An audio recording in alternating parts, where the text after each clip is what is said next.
Power station actual में diesel it is the name of the scientist जिसने invent किया था gas power cycle in the year of 1897 में। इसका full name था जो वो था रिडोल्फ डीजल। और डीजल है क्या एक्चुअल में? डीजल जो है एक कंबस्टिबल लिक्विड है जो यूज्ड किया जाता है as a fuel for the diesel engine. Diesel engine के लिए एज ए फ्यूल यूज़ किया जाता है।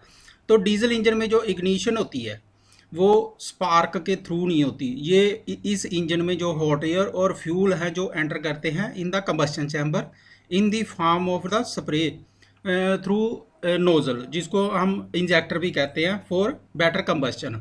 और डीजल जो ऑब्टेन होता है from fraction of crude oil. Crude oil से बनता है because that are less volatile than the other gasoline products से। तो इसके लिए ये इकोनॉमिकली भी बेटर होता है as compare to the other gasoline products. और इसकी प्रोडक्शन जो होती है फ्यूल की उसमें ना बहुत ही कम रिफाइनिंग स्टेप्स लगते हैं बिकॉज ये थर्ड फॉर्म है, क्योंकि सबसे पहली फॉर्म जो होती है रिफाइनरी में निकलती है वो एलपीजी है, सेकंड जो होती है वो पेट्रोल होती है और थर्ड जो होती है डीजल होती है। और डीजल भी दो तरह के होते हैं कि एक होता है एलडीओ, एक होता है एचडीओ, लाइट डीजल ऑयल और हैवी डेंसिटी ऑयल होते हैं जी। उसके बाद कैरोसिन मिलता है, लुब्रिकेशन ऑयल मिलता है, ग्रीस मिलता है, एक्सेट्रा मिलता है। मगर रिफाइनरी का कोई भी प्रोडक्ट जो रिफाइनरी में से जो भी हम निकालते हैं उसको हम वेस्ट नहीं जाने देते हैं। उसमें क्या होता है भी उसको हम वेस्ट नहीं जाने देते हैं किसी भी प्रोडक्ट को। उससे जहाँ तो ग्रीस बना लेते हैं, तो जो सबसे हमारा होता है उससे फर्नेस ऑयल बना लेते हैं। और डीजल का फ्लैश पॉइंट जो है वेरी करता रहता है 52 डिग्री सेंटीग्रेड से लेके 90 डिग्री सेंटीग्रेड तक। और ये फॉर बेटर एफिशिएंसी देता है हमें और स्मूथ कंबस्शनिंग देता है। इसको हम 6 महीने से लेके 12 महीने तक स्टोर भी करके रख सकते हैं without any risk of damage.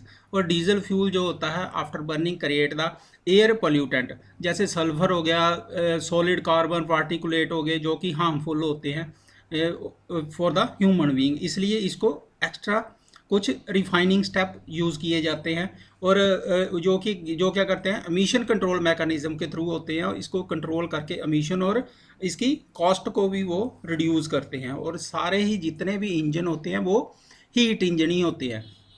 और डीजल इंजन को हम इसको डीजल पावर स्टेशन को हम कैसे डिफाइन करते हैं? अभी ये जनरेट करता है हमारे लिए electricity with the help of the prime mover. कौन सा प्राइम मूवर होता है इसमें? डीजल इंजन, जो कि हमें इलेक्ट्रिकल एनर्जी जनरेट करके देता है डीजल पावर स्टेशन में। तो ये हमारे पास एक फिगर है, ये सिंगल सिलेंडर डीजल इंजन है। सिंगल सिलेंडर डीजल इंजन है। अगर हम मल्टी सिलेंडर इंजन लेते हैं तो सबसे जो मेन कंपोनेंट है उसका फ्लाई व्हील, इसका बहुत बड़ा रोल होता है।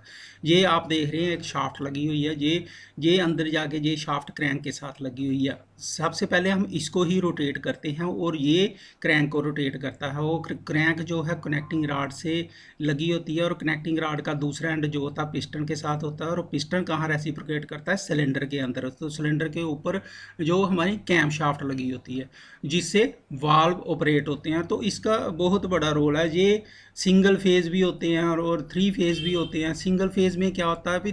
230 वोल्ट्स तक 50 हर्ट्ज फ्रिक्वेंसी के जनरेटर होते हैं। एज पर लोड हम इसको लगाते हैं। और जो 3 फेज में होते हैं ये होते ये वही हैं 230 वोल्ट से 50 हर्ट्ज वाले, बट ये अलग अलग कैपेसिटी के हिसाब से आते हैं। जैसे कि 3.3 केवी का हो गया, 6.6 केवी का हो गया, 11 केवी का हो गया, एट्सेट्रा। और इसको जो हम लगाते हैं इसकी सबसे पहले हम क्या करते हैं कि साइट सिलेक्शन करते हैं। अभी साइट सिलेक्शन कैसे? सबसे पहला इसका है कि ये तो नॉइजी होता है, तो इसलिए इसको ना थोड़ा सा पब्लिक एरिया के बाहर ही इसको लगाया जाता है।